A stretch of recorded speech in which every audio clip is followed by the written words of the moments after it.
আসসালামু আলাইকুম বন্ধুরা লস অ্যাঞ্জেলসের আগুন এখন পর্যন্ত নিয়ন্ত্রণে আসেনি।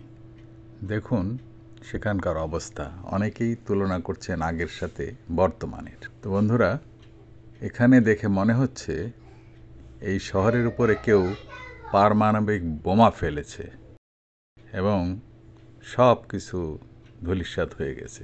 এর সাথে আমরা দেখতে পাচ্ছি গাজার তুলনা করা হচ্ছে। গাজাতে যে ধ্বংস হয়েছে ঠিক তেমনই এখানেও ধ্বংসস্তূপে পরিণত হয়েছে সেই আমেরিকার বিখ্যাত শহর লস অ্যাঞ্জেলেসে। তো যে কোনো প্রযুক্তি দিয়েও কিন্তু সম্ভব হয়নি দাবানল থামানোর।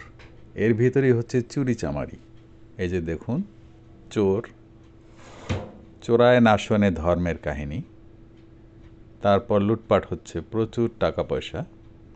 তারপর যদিও বলা হয়েছে যে ধরা পড়লে কিন্তু জেল, ধরা পড়ছে, জেলে ঢুকানোও হচ্ছে, জরিমানাও করা হচ্ছে। তারপর কারফিউ ভাঙলে $1,000 জরিমানার কথা বলা হয়েছে প্রশাসনের পক্ষ থেকে। এখনও প্রায় 2 লক্ষ মানুষকে ইভ্যাকুয়েট করতে বলা হয়েছে শহরের একটি অংশ থেকে। তো তারা এখন রাস্তায় চলছে। আর দেখুন, পাপ বাপকেও ছাড়ে না।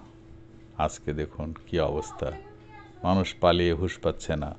ত্রাণের অভাবে ত্রাণ সংগ্রহ করার জন্য রাস্তায় নেমেছে, কিন্তু পাপের শহর। ভিডিওটি যদি ভালো লেগে থাকে তো অবশ্যই আমার চ্যানেলটি সাবস্ক্রাইব করবেন। আজকের মতো এখানেই শেষ করছি। আল্লাহ হাফেজ। বাংলাদেশ জিন্দাবাদ।